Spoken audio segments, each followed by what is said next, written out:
Ladies and gentlemen, please welcome Mr. Roger Bootle.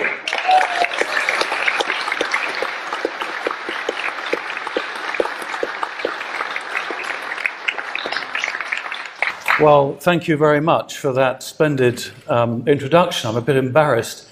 It's a great pleasure to be here speaking to you today, and a great honour to be sharing a platform with these two esteemed gentlemen.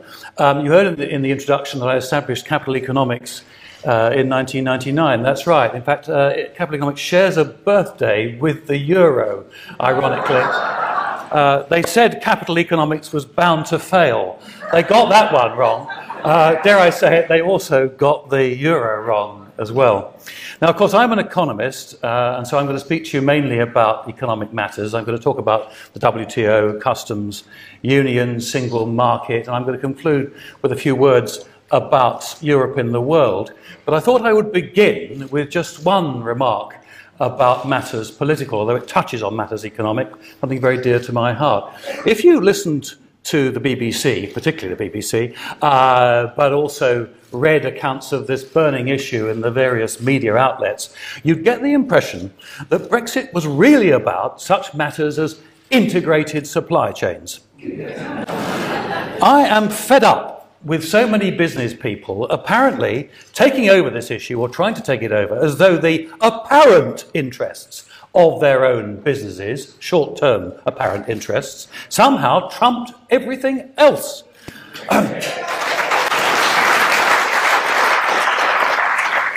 Brexit is primarily about sovereignty.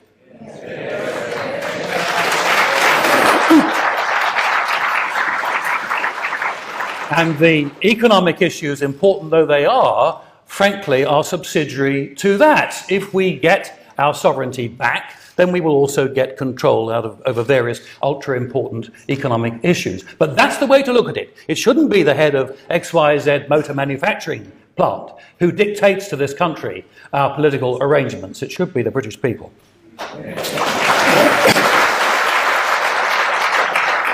Now let me move on to, as it were, my own narrow territory of economics. I want to start off by saying a few words about the so-called no-deal option. And the first thing to say, and some of you who read my column in the Tory Graph may be familiar with this argument anyway, it isn't really a no-deal option at all. It's a misnomer. It's a multi-deal option.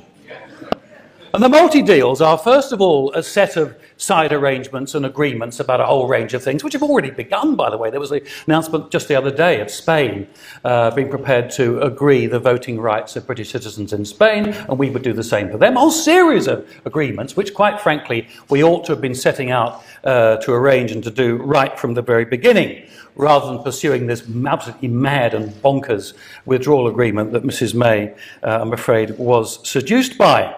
But that's not the only set of agreements. There's also the prospect of a free trade agreement with the EU. Again, this is what we should have been thinking about from the beginning. Just because we don't sign this particular deal doesn't mean to say we won't have any deal. Both sides have got a strong self-interest in having free trade between our two economic areas, and that's what we should be setting about doing as and when we know that we're out. And then, of course, there are all the agreements and deals to be signed with countries all around the world. Free trade agreements from America, perhaps that'll be the first, all the way down. This is a multi-deal option. It isn't a no-deal option. Actually, of course, when people contemplate this and they go on to perhaps bring in some more detail, they quite rightly come up with the WTO, which you've already heard about, the World Trading Organization. We would be trading under WTO rules. I can't tell you the number of times I've read or heard the other side saying the equivalent of, "Oh, wouldn't this be a leap in the dark? You must be joking. We do the majority of our trade around the world outside the EU under WTO terms."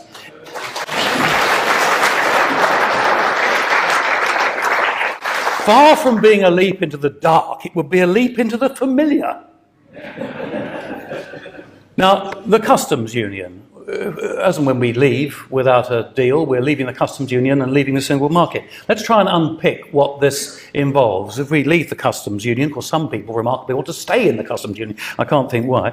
One of the immediate consequences would be that tariffs unless we reach some separate arrangement, tariffs would be imposed on both sides, they on us and us on them.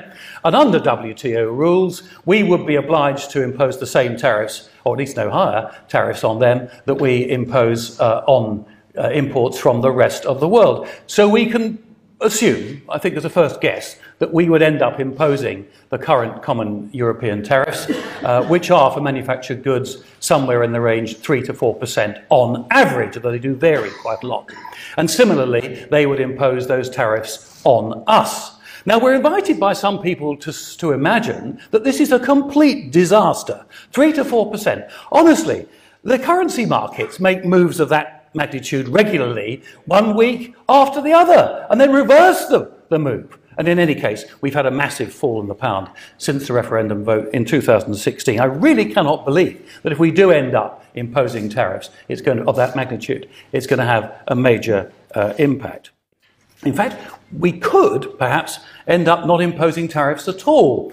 Over recent weeks, not before time, some attention has come to be given to a thing called Article 24, not the wretched EU's Article 24, the Lisbon Treaty, but Article 24 of the GATT arrangements transposed into the WTO, under which it is possible for two countries to forego the usual rules about imposing tariffs, to have no tariffs imposed on each other, even while they impose tariffs on the rest of the world, provided that they're in the process of negotiating a free trade agreement between each other.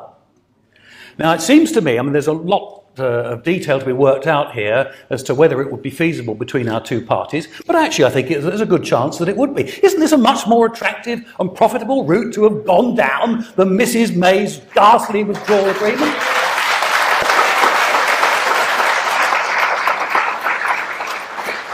The second aspect of leaving the customs union, of course, is that we would be able to negotiate our own free trade agreements around the world. And again, the opposition have got a very funny line on this.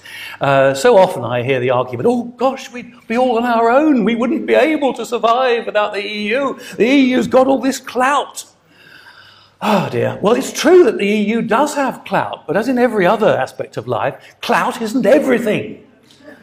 There's something about the difficulty of getting agreement between 28 different member countries. And indeed, as we saw with the Canada agreement, it even extends to the Belgian province of Wallonia. They've got to agree as well.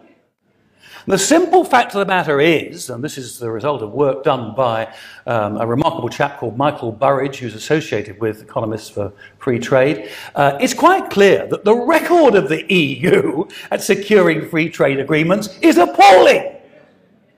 And it's appalling for very good reasons. Because it is this huge block of very diverse countries with very diverse interests. Everything to do with the EU takes ages and is ineffectual anyway. And this is a particular case of it. They've had very few trade agreements around the world. And those that they do have tend to be predominantly with former colonies. They don't cover services very well. The EU's record in negotiating FTAs is appalling. Now, the idea that we somehow or other won't be able to cope without the EU doing our negotiating for us is thoroughly bizarre. Then we come on to the single market. Now, obviously this is a big topic and I'm not going to go into all sorts of things to do with immigration and free movement of people and so on. I wanted to talk just about the goods aspects of what leaving the single market implies. And again, to listen to the other side of this debate, you get the impression that there are going to be huge problems at the borders as and when we leave the single market, because goods won't be able to move seamlessly. There'll be all sorts of forms to fill in, there'll be inspections going on, and there'll be huge delays, Kent becomes a lorry park, and so on and so forth. I don't know how or why they've managed to get away, frankly, with this nonsense. We have so much evidence from businesses who are not committed, as many of our large international firms are, to the single market, who tell you that they trade under WTO terms umpteen countries around the world. There isn't really a massive difference in the ease with which they can send goods to one place or another.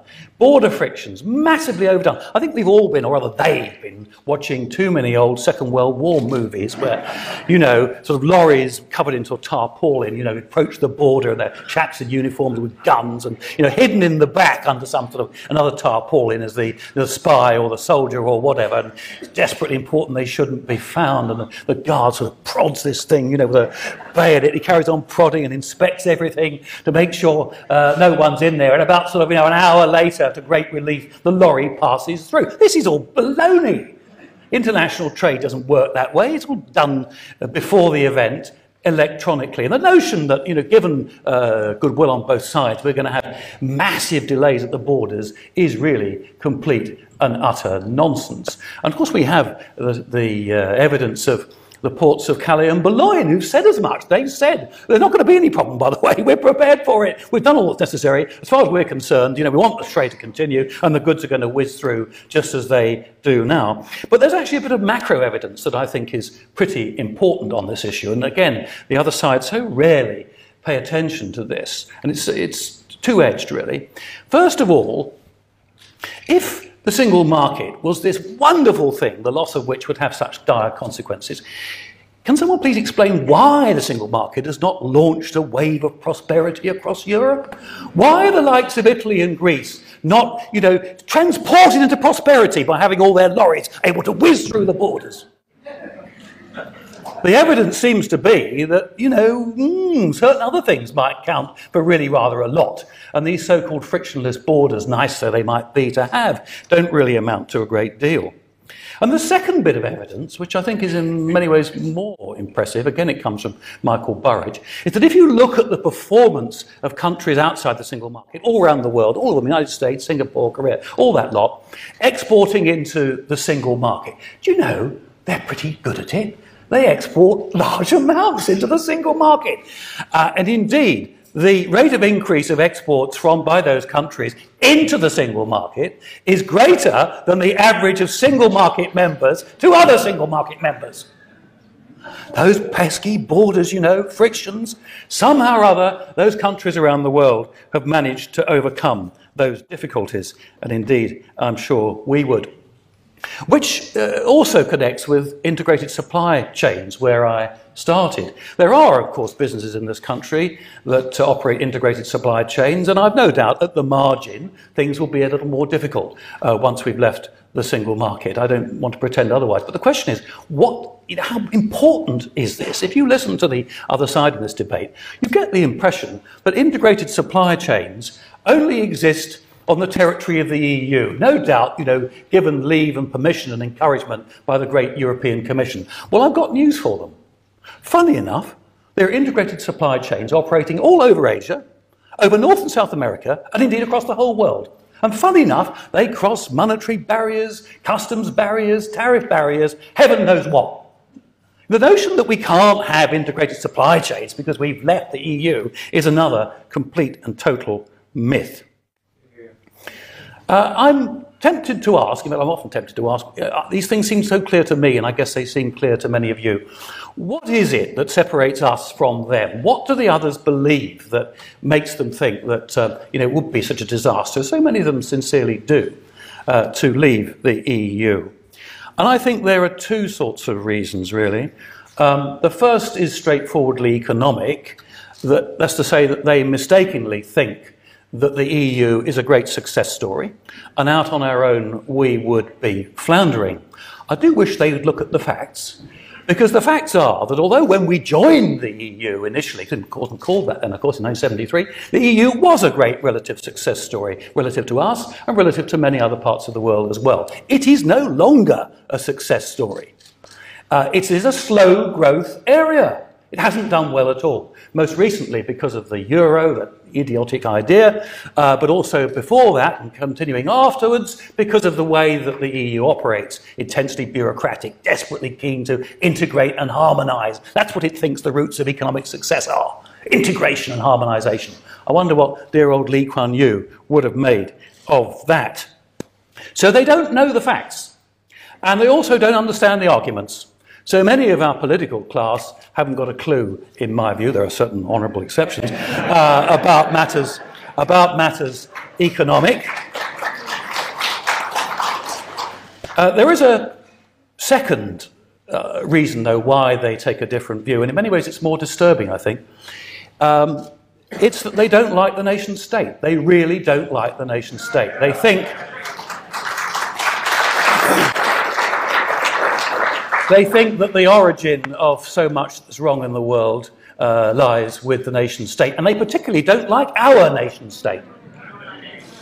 The result of this is that they're quite happy, delighted, to give sovereignty away to this entity called the EU, which they seem to imbue with all sorts of magical powers. In fact, the evidence of the EU's performance, of course, completely belies those magical powers. There's one fact in this regard that, again, I find that not many people on the other side are aware of, but I'm sure almost everyone in this audience is. And that's to say, the history of the members of the EU with regard to invasion and dictatorship. There are only 4 members of the 28 that have never undergone, in the last 100 years, either invasion or dictatorship. Only 4. And they are Ireland, Sweden, Malta, came pretty close, and the UK. This explains why the political culture of our country is so different from theirs.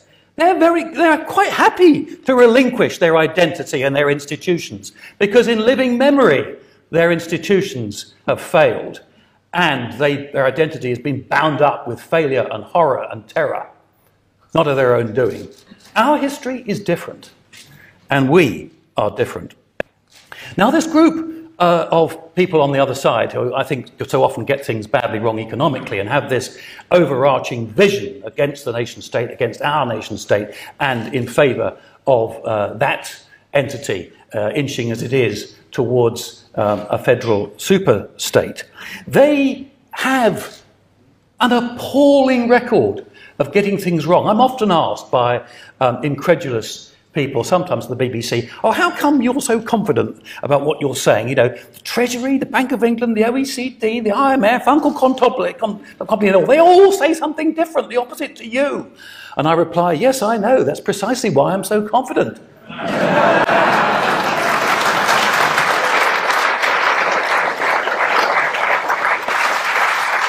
The record of the economic establishment, comprising that gathering, and you can mix in the CBI and a few other institutions, is utterly appalling. Now, the most recent bit of evidence of this was, of course, so-called Project Fear before the 2016 referendum, where the Treasury, goaded and encouraged by George Osborne, then Chancellor of the Exchequer, came out with these catastrophic forecasts for what would happen to the UK economy if we dared to vote for Brexit. In the end, of course, what happened is that the economy carried on growing, still is growing. All sorts of goodies came our way, including a dramatic creation of jobs. But the record goes back a long way. 1931, which sadly or not, I didn't experience directly myself, that's a prime example when the establishment was desperate to keep Britain on the gold standard. If we leave the gold standard, all hell will break loose, it'll be a complete disaster. That's what the Governor of the Bank of England said, that one then, by the way, and aided and abetted by more or less the whole establishment, a single major voice dissenting, namely John Maynard Keynes, and the government of the day went to massive pains to stay on the gold standard. Then, of course, eventually we were forced off. Didn't choose, by the way. We were forced off. 1931. What happened? What was the disaster? Well, the disaster was the fastest sustained period of economic growth in the whole of our modern history. Funny that. Then we have the 1980s and the bold Thatcher reforms. The establishment was almost completely against what Mrs. Thatcher was trying to do. Where would we be without what she achieved in those years? They were completely and utterly wrong. Then we get the RM episode, 1992. Again, Britain didn't choose to leave, should have done, but it didn't. We were fighting like crazy to stay in the RM, if you can remember. In 1992, September the 16th, we were forced out, and in the weeks up to that, the Treasury, the Bank of England, Uncle Tom Cobby, and all the usual suspects were saying, well, you had to stay in, you know, if we leave, oh, inflation will go up, interest rates will go up, unemployment will go up, it'll be a disaster. We didn't choose to leave because we were so scared by these warnings. We were forced out. What happened? Inflation fell, interest rates fell, unemployment fell, and the economy prospered. They were wrong again, funny that. And then we come to the euro. And the same lot over again. By the way, there's a common theme in this, which is the CBI.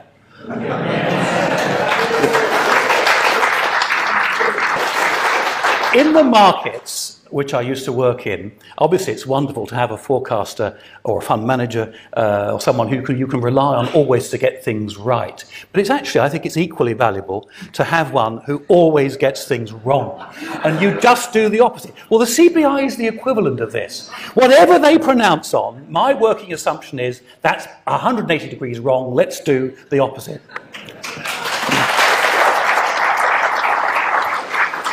Well, the euro was the same. They wanted us to join the euro. And we got forecasts then, didn't we? The Japanese car manufacturers, they were all going to decamp. The banks were going to leave. Oh, the city was going to be a terrible state because Frankfurt, yes, Frankfurt, was going to take over the city. Have you been there? I mean, the idea of Frankfurt taking over the city of London, it really is bizarre. They said it then, it would be a disaster, and of course what's happened since is that the British economy has outgrown the Eurozone economy by a massive amount, outgrown France and Germany, by the way, as well as, of course, Italy. Spain is the only major country that's done better than us since the euro was formed in 1999. Now, let me bring my remarks to a close by saying something about Europe in the world. I think this is deeply relevant to what we're discussing today. Europe has been in relative decline. Now, partly that's for reasons that nothing much that Europe can do about it. It's the rapid advance of other countries that started behind. But there's also something else. There's all these appalling decisions, the terrible bureaucracy, the euro, and so on and so forth. A whole series of indicators showing that Europe is falling behind. So I just wonder, when you travel around the world, and of course so many of the countries that are doing very well are in Asia. My firm happens to have an office in Singapore, so I go there quite a lot. I'm a great admirer of Singapore. But it's also true of other countries in the region, Taiwan, Korea, China. Do you suppose that when the governments of these countries contemplate a major policy measure, it might be taxes, it might be expenditure, it might be transport system, it might be education, do you think they start by saying to themselves, oh, what's the EU doing? Should we copy that? Well, let me let you into a secret. No, they don't. And adopting the 180-degree principle, what they do is, what is the EU doing? That's a pretty good idea. Let's do the opposite. So here we have so many countries in Asia in particular, but also around the world, prospering, concentrating on the real sources of economic growth, not bothering about harmonisation and integration. They're not bothered about common currencies, monetary unions, fiscal unions, political unions, and they've worked out, funnily enough, that they don't need all that stuff. Well, I've got news. We don't need it either. Thank you very much.